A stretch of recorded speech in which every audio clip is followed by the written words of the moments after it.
Antes de compartir, quisiera saludar a todos los que nos ven a través de la iglesia en línea.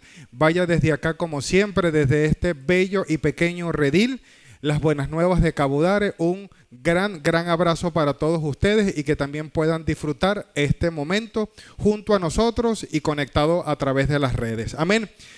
Vamos a conversar de un tema que he llamado mucho más que pan y vino. Mucho más que pan y vino. En el contexto en el que estamos la mañana de hoy, que estamos en tiempo de comunión, bien, estamos en tiempo de comunión y lo que llama la Escritura tiempos de comunión o lo que significa comunión son tiempos, sí, en común acuerdo. Estamos en acuerdo y estamos todos participando de lo mismo, ¿sí? Eso es la comunión, estar en acuerdo, caminar juntos y estar participando activamente en algo que tiene que ver con el Señor, ¿bien? También comunión significa trato familiar, porque cuando estamos unidos y estamos en un mismo sentir, el trato familiar en amor en Cristo se deja ver, ¿bien? Cuando estamos en acuerdo y así estamos también esta mañana como iglesia, ¿bien? Y como hijos del Señor, así es. Mira que vamos a tomar una porción de la Escritura. Quiero que prepares tus notas. Anota todo lo que el Espíritu hable a tu corazón, ¿sí? Porque lo que vamos a ver en pantalla solo van a ver versículos, ¿sí? Hoy no tengo punto 1, punto 2, punto 3, ¿sí? Solo tengo un versículo acá, ¿sí? Una parte de la porción de la Escritura, ¿bien? Así que dejemos que el Espíritu Santo nos guíe en este tiempo, bien, y anote todo lo que el Espíritu Santo le diga, anote esto. Y allí tú lo vas a anotar, bien. Y si no trajo para anotar, guárdelo en su mente y guárdelo en su corazón, ¿ok? Y que el Espíritu Santo de verdad le recuerde esa verdad siempre, ¿ok? Porque el Espíritu Santo también recuerda, ¿sí? La Escritura dice, mi Espíritu Santo les recordará todas las cosas que yo os he dicho, ¿ok? Eso es una de las cosas que nos hace el Espíritu en nosotros. Miren, vamos a leer Primera de Corintios capítulo 11 del 23 en adelante. Del 23 en adelante. Vamos a hablar de lo que algunas versiones llaman la institución de la Cena del Señor. Vamos a hablar de eso, ¿sí? Vamos a hablar de eso. Bien, comencemos de la siguiente manera. Dice así, el verso 23. Porque yo recibí del Señor lo que también os he enseñado. Esa primera parte ya nos arroja algo muy interesante, ¿ok? Voy a irme deteniendo y vamos a ir explicando algunas cosas. Esto es muy interesante porque el apóstol Pablo, este contexto de la Cena del Señor no es la única carta en donde está esto, ¿sí? Pero generalmente nosotros tomamos la de Primera de Corintios capítulo 11, bien, que es la que inicia de esta manera el apóstol Pablo diciendo, yo recibí del Señor lo mismo que os he enseñado. Lo interesante de esto, y es un plus que vamos a tomar desde el principio, es que el apóstol Pablo no estuvo en la Cena del Señor, bien. Y comenzando por ahí, ya es un impacto para muchos porque muchos pensaban que sí, pero el apóstol Pablo no estuvo en la cena, ¿sí? De hecho, él se dice a sí mismo, yo soy un nacido fuera de tiempo, es lo que él dice, ¿bien? Algunos caminaron con el Señor, algunos hicieron esto con el Señor, pero a mí se me ha aparecido, ¿bien? Yo soy un nacido fuera de tiempo. Entonces por eso dice, yo recibí del Señor lo mismo que les he compartido, lo que se refiere a que todo el contexto que él tiene de la Cena del Señor no necesariamente lo aprendió de otros discípulos que le precedieron, sino que fue una revelación directa del Espíritu a su mente y a su corazón, ¿bien? Así que esto cobra otra dimensión porque es meramente espiritual, es algo que él recibió a modo meramente espiritual, no tanto tan didáctico, tan instructivo, sino en espíritu y de la misma manera lo transmite. ¿Cuántos lo sabían? ¿Sí? Muy bien. Ya de por sí, ya eso lo hace muy interesante. Bien, luego sigue diciendo que el Señor Jesús, la noche que fue entregado, tomó pan y habiendo dado gracias, lo partió y dijo, tomad, comed. Esto es mi cuerpo que por vosotros es partido. Haced esto en memoria de mí. ¿Hacer qué? porque dice, haced esto en memoria de mí.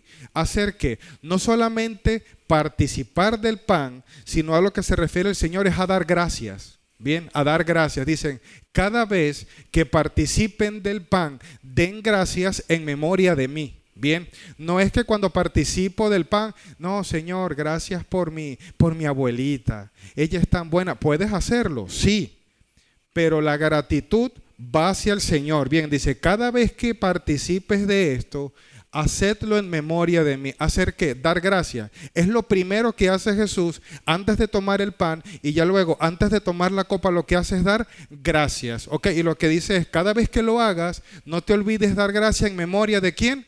En memoria de mí. ¿Sí? Que nuestro corazón se pueda llenar de gratitud cada vez que participamos de los elementos. Bien. Luego dice, asimismo tomó también la copa después de haber cenado diciendo, esta copa es el nuevo pacto en mi sangre, haced esto todas las veces que la bebiereis. ¿Hacer qué? Igual, dar gracias, porque es lo primero que hizo, bien, dar gracias. En memoria de mí. Así pues, todas las veces que comiereis de este pan y bebiereis de esta copa, la muerte del Señor anuncias hasta que Él venga. Aquí hay otra cosa muy interesante. Dice, anuncias cada vez que hacen esto. Miren bien lo que estamos haciendo. Estamos anunciando la muerte del Señor, lo cual es bien particular escucharlo así de primera mano, porque yo no sé si a usted le pasa igual que a mí, pero yo soy muy imaginativo y yo cuando recibo esta instrucción es como que yo saliera a la calle y el Señor ha muerto, el Señor ha muerto. Es como proclamar. Cuando a mí me dicen, proclama la muerte del Señor, yo me imagino es eso. Mi mente humana y finita se imagina es por las calles, el Señor ha muerto, porque es como proclamar la muerte. Y digo, no, Señor, pero es que no puede ser eso. Es un poco extraño. Yendo un poco más profundo y a través de la revelación del Espíritu, proclamar la muerte del Señor no es proclamar muerte, es proclamar victoria. Bien, porque a través de la muerte de Jesucristo, no solamente Él fue exaltado y Él reina, sino que nosotros reinamos juntamente con Él. Así que luego de su muerte y de su resurrección, bien, ocurrieron cosas en nuestra vida que le impactaron por toda la eternidad, bien. Así que cuando proclamamos la muerte del Señor, lo que proclamamos es victoria, libertad del pecado, libertad de condenación. Proclamamos sin condenación, sin culpa, bien, porque fue lo que el Señor hizo a través de su muerte, bien. Pero no solo eso termina allí, porque si la frase terminara justo allí, sí tendríamos un problema. Pero luego la frase termina hasta que Él venga, lo que significa es que Él está vivo y viene por su iglesia. Porque si no, ¿cómo regresa? Es decir, ¿cómo regresa alguien que muere? Bien, porque dice, proclamas la muerte del Señor, pero dice hasta que venga. Lo que significa es que vive, reina para siempre y vendrá por su iglesia. Bien, así que no estamos proclamando una simple muerte, estamos proclamando una entrega que hizo un rescate en nosotros y que no solamente nos ha beneficiado en esta vida terrenal, sino que Él vendrá por su iglesia para beneficiarnos aún por el resto de la eternidad en el reino de los cielos. Bien, pero ya lo entendemos de ahora de una mejor manera, porque si la muerte del Señor proclaman, ¿y cómo es esto? Así que una de las cosas que estamos manifestando hoy con la copa y el pan es que no solamente el Señor entregó su vida por mí, sino que viene por mí. El Señor viene por mí. Esa es una de las tantas cosas que significa una copa en tu mano esta mañana y un trozo de pan. Lo que estás diciendo es, mi Señor entregó su cuerpo por mí, lo que significa que soy salvo, libre de pecado, y no solamente eso, sino que mi Padre vive y viene por una iglesia santa, pura y sin mancha. Porque lo que le hizo santa, pura y sin mancha es el simbolismo que tienes en la mano, es el cuerpo y la sangre. Bien, porque fue lo que nos limpió. Seguimos. La cosa se pone un poco más interesante a partir del verso 27, y a partir del verso 27 son versículos que le huimos un poco. No nos gusta mucho leerlos ni meternos mucho con eso. Generalmente en los tiempos de comunión llegamos hasta ahí, pero vamos a seguir un poco más y vamos aún a poner en contexto un poco antes de lo que hemos leído. Antes, el apóstol Pablo, ¿sí?, viene de alguna manera como exhortando de una manera muy particular, por no decir que los está disciplinando fuertemente a los corintios. En el inicio de este capítulo 11, te estoy hablando de un poco antes, de unos versículos antes. ¿Sabes qué está diciendo antes? Ustedes cuando se reúnen a compartir la cena, vienen a emborracharse, vienen a discutir y vienen a comerse todo el pan. Y los está como regañando el apóstol Pablo. Sí, es muy interesante porque el lenguaje que usa me encanta porque es muy honesto y dice, es que acaso ustedes no tienen casa para emborracharse en sus casas y no tienen pan en sus casas que vienen a comerse todo el pan aquí. ¿Sí? Léalo para que usted vea, hasta el inicio del capítulo 11. Dice, además, cuando vienen a reunirse, vienen a pelear. Vienen a tener discusiones entre hermanos y se nota que no hay comunión entre ustedes. Luego dice otra frase que me encanta. De verdad que el apóstol Pablo en su lenguaje, uno piensa que Pedro es el más impetuoso, pero preste la atención a Pablo en algunas ocasiones. Bien, mira que luego dice, es más, disensiones entre ustedes tienen que haber, porque así se nota quién no está en el espíritu y quién sí. Eso es inevitable. Tienen que ocurrir las disensiones dentro de la iglesia. Algunas discusiones porque ahí vemos quién está en el espíritu y quién no. Se nota cuando discuten. ¡Wow! Y decía, no se reúnan para juicio. No se reúnan para eso. Dice, y luego cierra esa parte diciendo algo muy interesante. Porque no ha terminado el apóstol Pablo con ellos. Dice, ¿y ustedes quieren que yo los alabe por eso cuando se reúnen a compartir la cena? ¿Quieren que los felicite por eso? Y hace la pregunta, ¿quieren que los alabe y les dé gracias por eso? No, para nada. No se reúnan para juicio, para juzgarse, para discutir y para tomar los elementos de la cena del Señor con irreverencia. No se reúnan para eso, ¿bien? Ya luego de eso les explica lo que te acabo de leer. Yo recibí lo mismo del Señor y les explica. Luego de eso, en el verso 27, ahora sí tienes un poco más de contexto, mira lo que dice. De manera que cualquiera que comiere este pan o bebiere esta copa del Señor indignamente, será culpado del cuerpo y de la sangre del Señor. Uy, se puso buena la cosa. ¿Ok? Cualquiera que comiera este pan o bebiera esta copa del Señor indignamente, será culpado del cuerpo y de la sangre del Señor. Vamos a seguir leyendo y vamos a explicar de qué se trata eso. Bien, ya la Escritura en los versículos siguientes nos va a contar el apóstol Pablo, inspirado por el Espíritu Santo, de qué se trata esto. Por tanto, pruébese cada uno a sí mismo y coma así del pan y beba de la copa. Es lo que dice el verso 28. Ok, vamos a hacer una pausa acá. Creo, no lo sé, la mayoría de nosotros hemos crecido en iglesias en donde antes de participar de los elementos hay que examinarse. Te examinas, ves si hay pecado en ti, obviamente los vas a encontrar, bien. Es decir, si nos examinamos cada uno de nosotros, todos saldríamos reprobados, ni uno pasaría, por lo cual tendríamos que dar un paso atrás y no participar de los elementos. ¿Te ha pasado antes? Yo he crecido en iglesias así, no en esta, pero yo crecí en iglesias así, en donde el pastor, bueno, aquí están los elementos, vamos a examinarnos todo el mundo aquí primero. No, estoy reprobado. Cuando me ponía a examinarme a mí mismo, me aterraba, me llenaba de miedo y de vergüenza. Es más, bajaba mi cabeza, me ponía a reflexionar en lo que había hecho y ya luego me costaba volver a levantar la mirada. Luego de que me examinaba y decía, no puedo hacerlo, no puedo tomar la cena del Señor indignamente.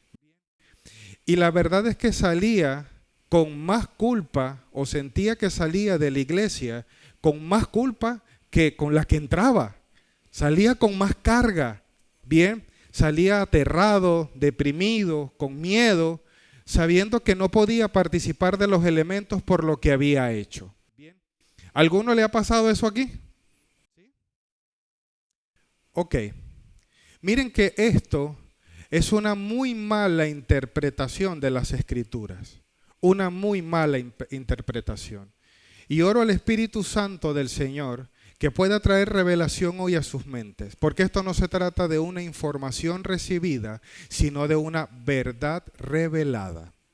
Bien, no se trata de una información que recibes, sino de algo que se te revela única y exclusivamente a través del Espíritu.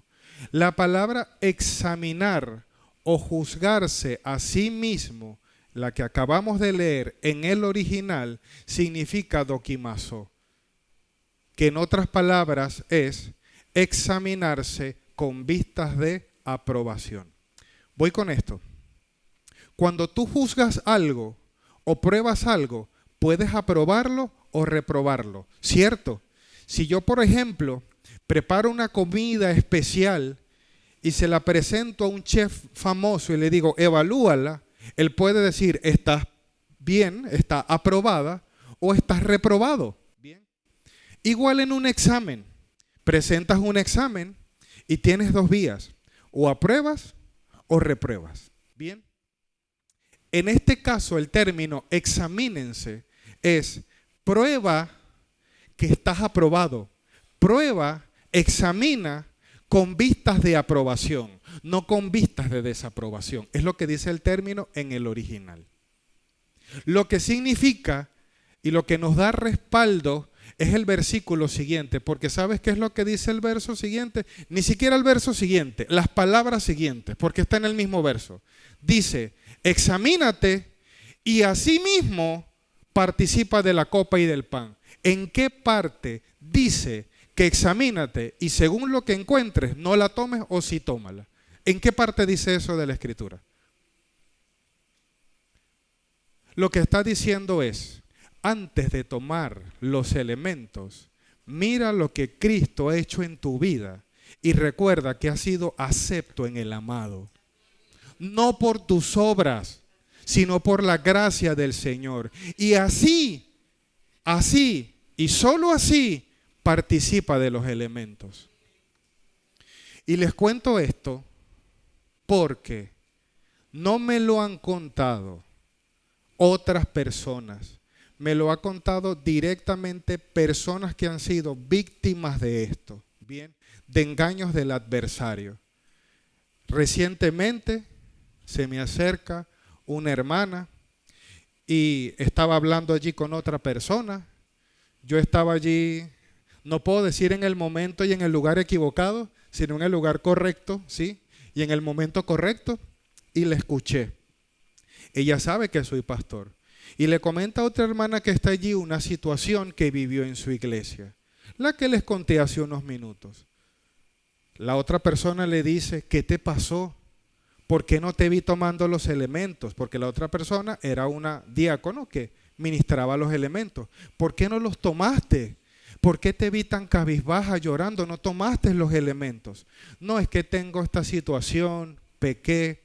Tengo una situación muy complicada, hice esto, hice aquello y siento mucha vergüenza. Mire, yo escuché eso y yo como pastor, yo no les sé explicar lo que yo siento en el corazón cuando yo escucho a personas así, que ya son libres en Cristo, ¿bien? Que ya son libres en Cristo. Y es una persona que llegó a la iglesia deprimida y salió más deprimida todavía, ¿bien? Salió con mayor peso y mayor carga sobre sus hombros. Y esto es como a veces lo ha ejemplificado el pastor Eliezer, de una manera muy sencilla. Eso es como tomar una fruta o una verdura que tenga un pedazo malo. ¿Qué hacemos? Quitamos el pedazo malo, lo botamos y nos comemos el bueno, ¿sí? Pero cuando decidimos llegar a la iglesia y no tomar los elementos por una falta, es como si estuviésemos haciendo lo de la verdura al revés. Pico lo malo, eso es lo que me como, y lo bueno lo tiro. ¿Por qué? Porque estoy tomando lo bueno, que es la cena, y no estoy participando de ella. Pero agarro el juicio, el pecado, y eso es lo que me como. Y cuando te digo lo de la verdura y la fruta parece lógico, pero en lo espiritual no lo es tanto para algunos, ¿bien? Tú porque, digamos, algunos se pueden estar enterando hoy. Pero eso es como lo que yo les he hablado del discernimiento. que es saber distinguir y separar. Si alguien toma la parte mala de la fruta y se la come y bota la buena, no tiene discernimiento. No hay discernimiento espiritual. Es lo mismo que les expliqué con las piedras y las caraotas. Cuando vamos a comernos nuestras caraoticas, separamos la suciedad, la escoria, de las caraotas buenas, ¿sí? De lo bueno. No nos comemos las piedras, ¿sí? No nos comemos el sucio, nos comemos las caraotas. Entonces, lo que tiene que hacer esta persona no es dejar de participar de los elementos que es lo bueno. Es tratar de tomar el problema y desecharlo o solucionarlo. Pero lo que menos puede hacer es dejar de participar de los elementos, ¿bien? Que es lo que le recuerda en la mente y en el corazón que ha sido perdonado y que tiene nueva vida en Cristo, ¿bien? Pero de eso se trata. La Escritura dice, examínate, examínate. Y así, de esa manera, participas de la copa. Queridos, no es llegar a la mesa del Rey a ver cuán pecador eres. Es llegar a la mesa del Rey sabiéndote cuán santo eres en Cristo Jesús, bien, cuán perdonado eres. Entonces dice, así es como te vas a sentar en la mesa. Lo habíamos estado haciendo totalmente al revés. Totalmente al revés. Y luego la Escritura dice, por tanto, pruébese cada uno a sí mismo y coma así. Así es que vas a comer. Luego de examinarte vas a comer. No dice que no la comas. Dice, examínate y come. Y come así del pan y bebe de la copa. Porque el que come y bebe indignamente, sin discernir el cuerpo del Señor, juicio come y bebe para sí. ¿Qué significa? Los que trabajan o los que enseñan nuestro maravilloso lenguaje español, que es bastante complejo, esto es como un sustantivo reflexivo, ¿sí? ¿Qué significa? Come y bebe juicio para sí mismo. ¿Sabes qué significa? Jesús pone el juicio en la mesa y él mismo se lo traga. Dios no tiene nada que ver con esto. Bien. Come y bebe juicio para sí. Lo que significa es, Jesús se lo está haciendo a Jesús. Come y bebe juicio para sí mismo. El juicio no está en el menú de Cristo. Tú lo llevas al menú. Pero eso no está en la mesa del Rey.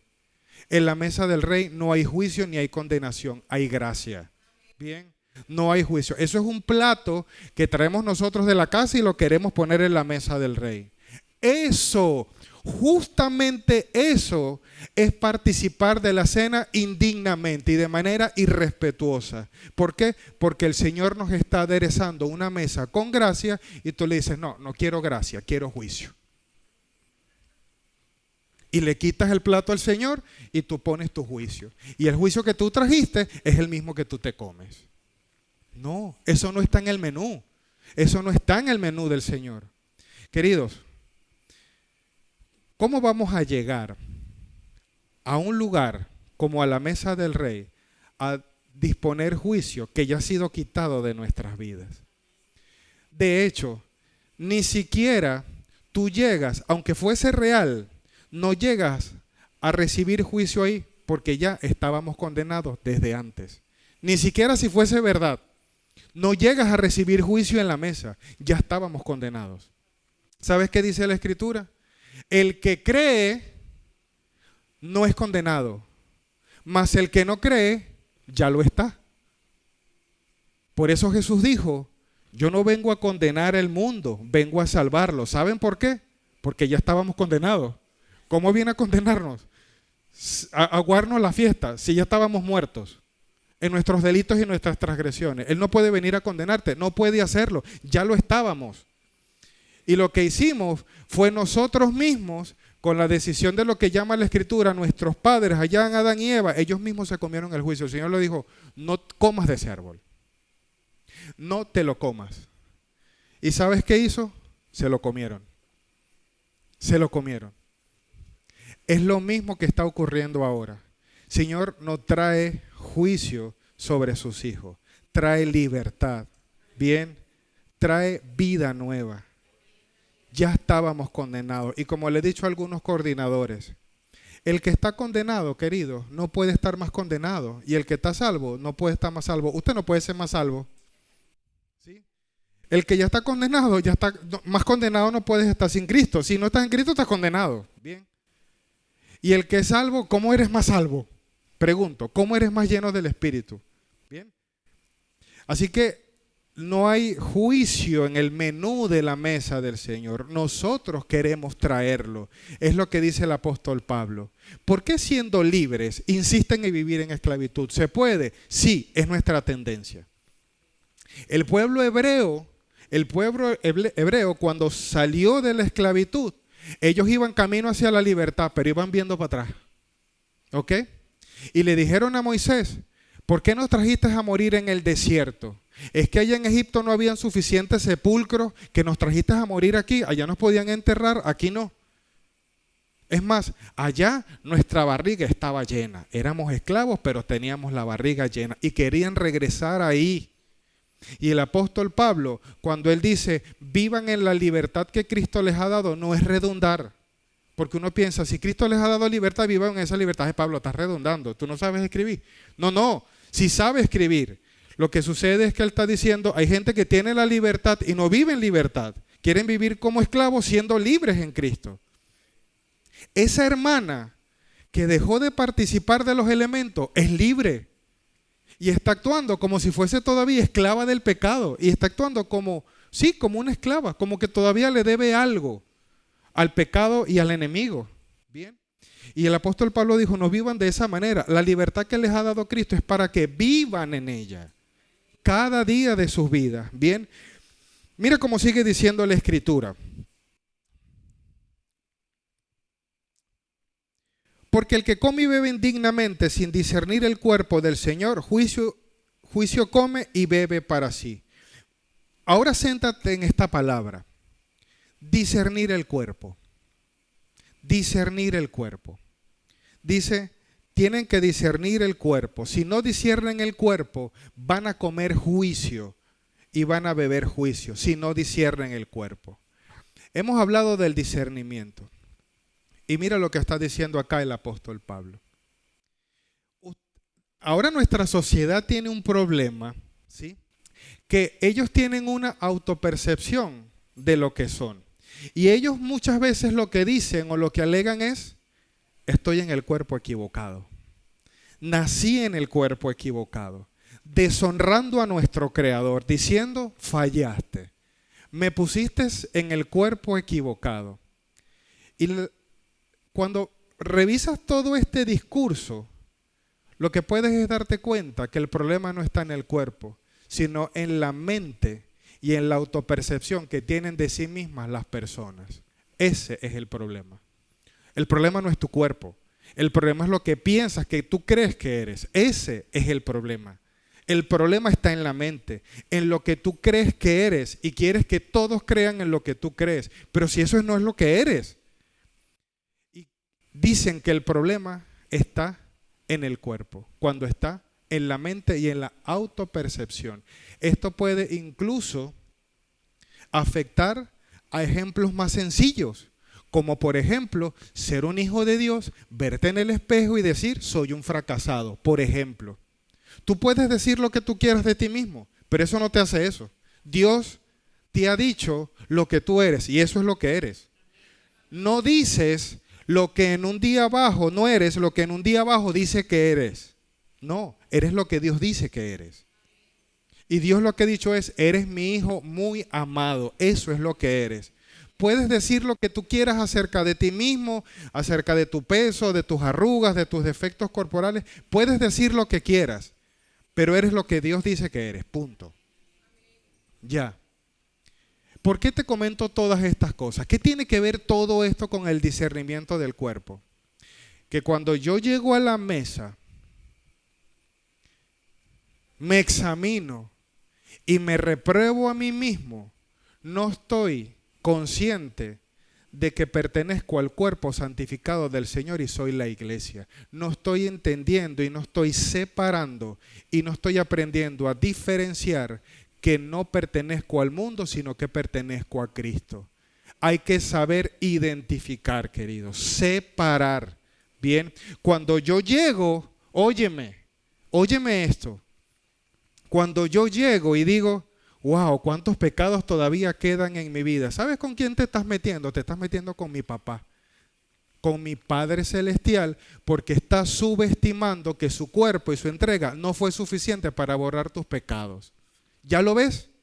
De manera indirecta, porque estás diciendo, esta mancha, tu cuerpo y tu sangre, no la quitó. Por eso no tomo los elementos, porque la entrega de tu cuerpo y tu sangre no fue capaz de limpiar esto en mi vida, así que mejor no la tomo. No, queridos, el problema no está en el cuerpo, como le podemos decir a esas otras personas que se creen cosas extrañas. El problema no está en el cuerpo, el problema está en nuestra mente y en nuestra autopercepción. Es lo mismo. Es el mismo problema base.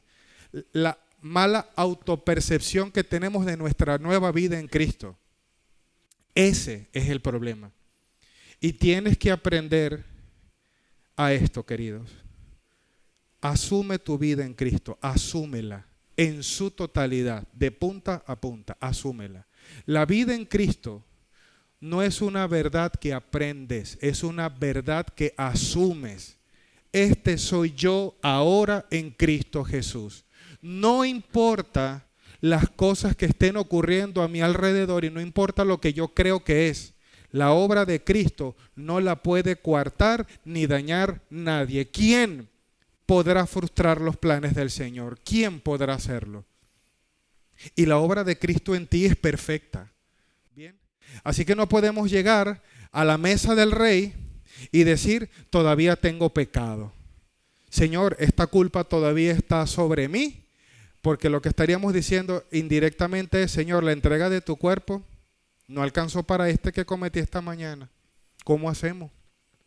Y lo que dice el libro de Hebreos en el capítulo 9 es que el cordero inmolado, el único digno de toda alabanza y de toda adoración, entró a un tabernáculo, escucha esto, no construido por manos humanas, sino que entró a la misma presencia de Dios, no con sangre de machos cabríos, sino que entró con su propia sangre como cordero inmolado una vez y para siempre, para así lograr un rescate eterno. Ahí te la dejo. Una vez y para siempre. Una vez y para siempre. Aún, tal vez no tienes hijos, pero aún los hijos tuyos que todavía no nacen, están dentro de la promesa de un Cristo que les ha amado antes de la fundación del mundo. Y tus hijos todavía no nacen y aún los pecados de ellos han sido lavados por la sangre de Jesús. Oro al Señor para que así no hayan nacido, o si los tienes, que cobren conciencia de lo que Cristo ha hecho por la humanidad. Por el rescate de todos, no por el rescate de algunos, que dicen algunos, por el rescate de todos, dice la Escritura. Finaliza con esto. Sin discernir el cuerpo del Señor, juicio comen y beben para sí.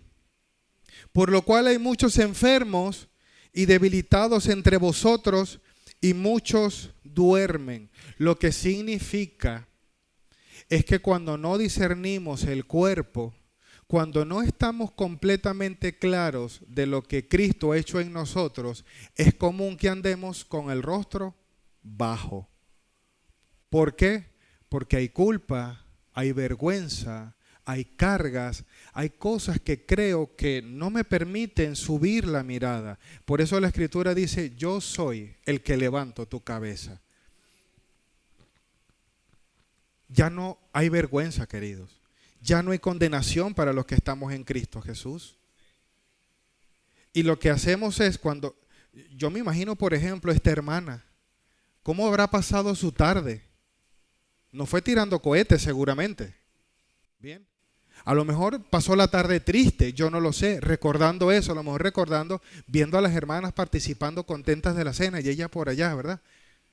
Porque es que cuando no discernimos el cuerpo y no entendemos que hemos sido aceptos en el amado y que somos parte del cuerpo, querido, es perfectamente normal llevar una vida cabizbaja, pero es que ni modo, ¿sí?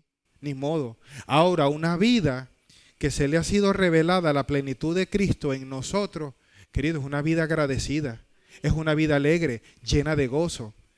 Por cierto, el mismo apóstol dice, ¿ustedes saben cuál es la voluntad de Dios en Cristo para ustedes? Y menciona 3 cosas: vida de oración, vida de gratitud y vida de gozo. Te las repito: vida de oración, vida de gratitud, vida de gozo.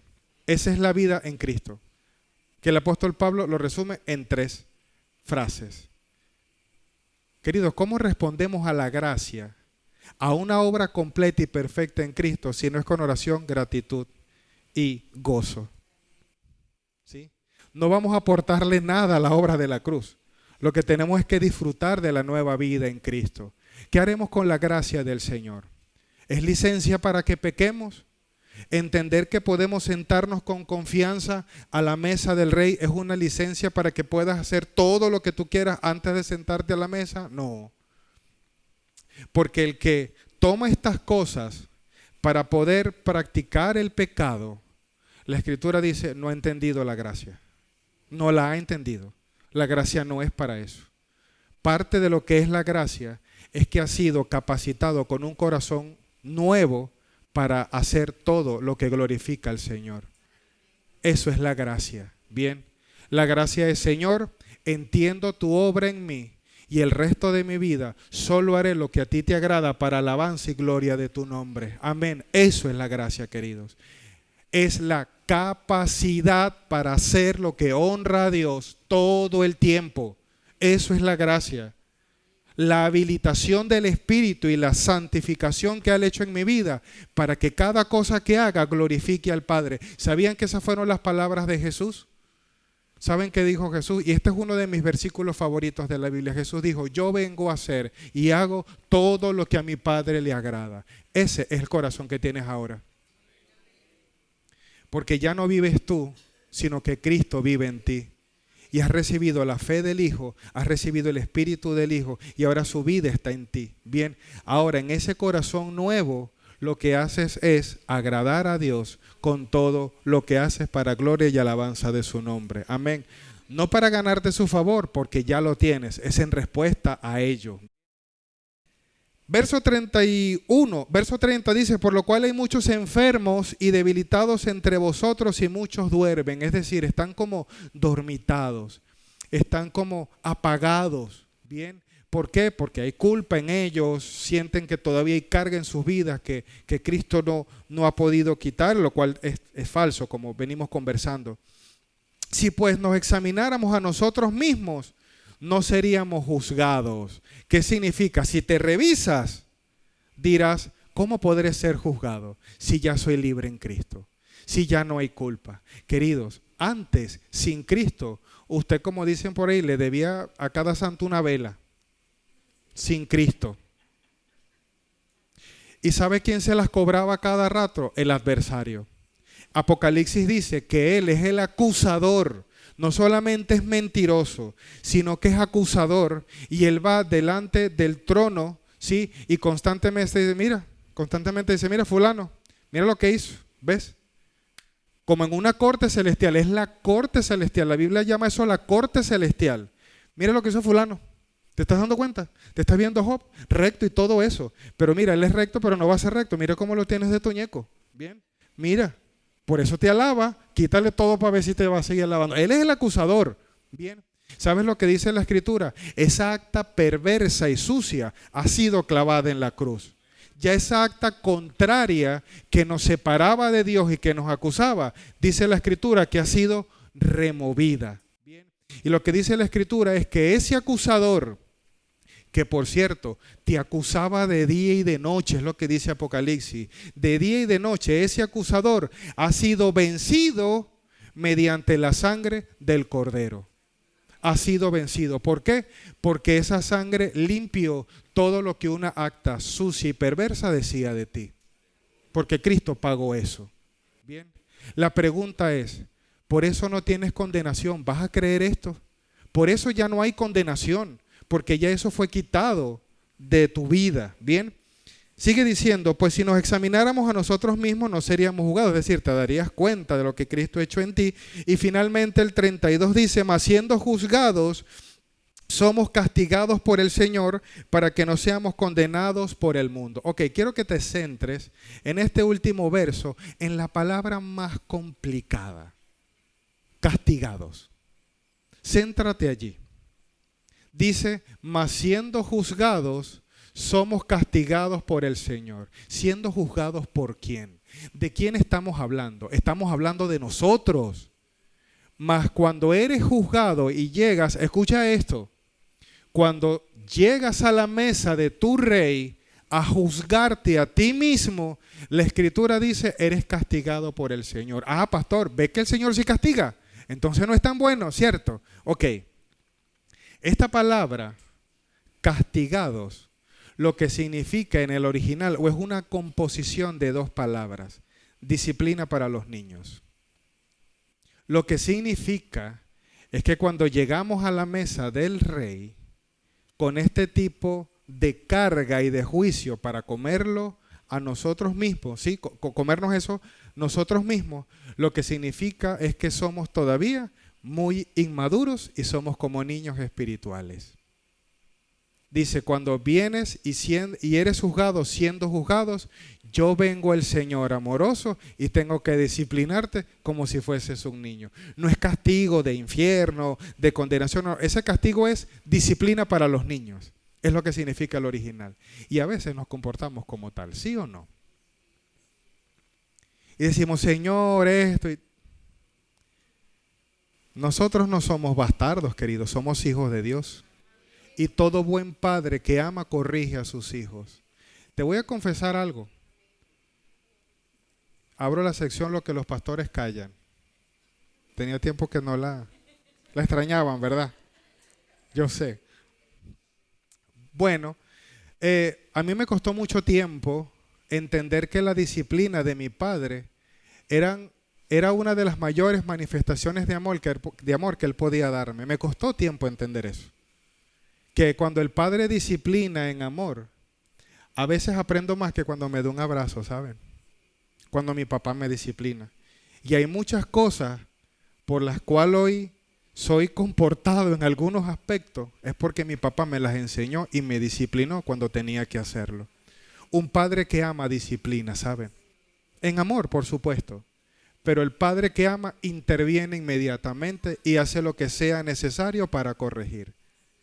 Si aún nosotros, siendo malos, le sabemos dar cosas buenas a nuestros hijos, ¿cuánto más tu Dios, que ni se compara al amor que pudo haber tenido un Padre terrenal por nosotros?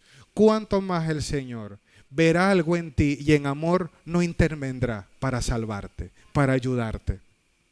El Señor dice, yo soy el viñador y ustedes son los pámpanos. Y yo, en ocasiones, los corto algunas ramas con el único propósito de que den más fruto. A ver, no sé si a las plantitas les gusta que las corten, ¿sí? Pero el Señor dice, yo lo hago es para que den más fruto. Y a veces el corte, ¿sabes? Duele un poco, es doloroso, no lo entiendes, pero tienes que confiar en el Señor. Y el Señor lo que está diciendo es que esto lo estoy quitando de tu vida porque quiero que des más fruto, quiero que avances. Bien. Dice, yo soy el viñador y ustedes son los pámpanos y yo los podo. Los podo para que sigan avanzando. De primera mano, a veces eso no se siente tan bien, pero ya luego cuando ves el fruto dices, wow, ya entendí. Tenemos que confiar en eso. Confíe en eso, confíe en el Señor. No confíe en usted, no confíe en sus emociones, porque nos juegan, muy sucio a veces. Confíen en aquel que es fiel, confíe en el Señor. Amén. Y cuando llegue a la mesa, cuando ahorita comparta los elementos, confíe en lo que el Señor ya ha hecho en su vida, que es completo, bueno y perfecto, su voluntad. Bien. Óyeme, cuando tienes la copa y tienes el pan, ¿sabes qué es eso? La voluntad de Dios, buena, agradable y perfecta, consumada. Eso es lo que tienes en la mano. Ya un cuerpo fue entregado, ya una sangre fue derramada, estoy en el consumado es. ¿Cómo pretendo yo venir a la mesa a decir, Señor, ¿qué te faltó algo? Esta mancha de mamón no me la quitaste. ¿Sí? No, querido, llegas a la mesa limpio, ¿sí? Santificado por la obra del Santo Espíritu de Dios. Qué bueno que cuando Dios te ve, no te ve a ti, porque estaríamos todos fritos. Así que Dios cuando te ve, no ve tu pecado, ve la obediencia y la perfección y la santidad del Hijo. Porque ya no vives tú, sino que Cristo vive en ti. Menos mal que cuando usted levantó la mano y aceptó a Cristo se murió. Menos mal que este día moriste. Menos mal. Porque cuando levantaste tu mano y dijiste, acepto a Jesucristo como mi único y suficiente Salvador, ese día usted murió. ¿Ok? Ahora es la vida del Hijo en ti. Y la pregunta es, cuando el Padre te ve, ¿a quién ve? Si usted ya se murió. Ve al Hijo, ve a su Hijo, obediente, perfecto hasta la muerte de cruz. Por eso no hay condena sobre ti, porque ya es la vida del Hijo en ti. Necesitamos ver y que sea evidente la libertad en Cristo. Amén. Señor, quiero darte gracias, Padre, por esta nueva oportunidad en el Espíritu que tú nos das de experimentar de tu amor, de experimentar de tu palabra, Señor, perfecta que jamás pasará. Gracias, Señor, por hacer a través de tu sangre y la entrega de tu cuerpo un rescate eterno, Señor, una obra perfecta que no necesita nada más porque es perfecta en nosotros, Señor.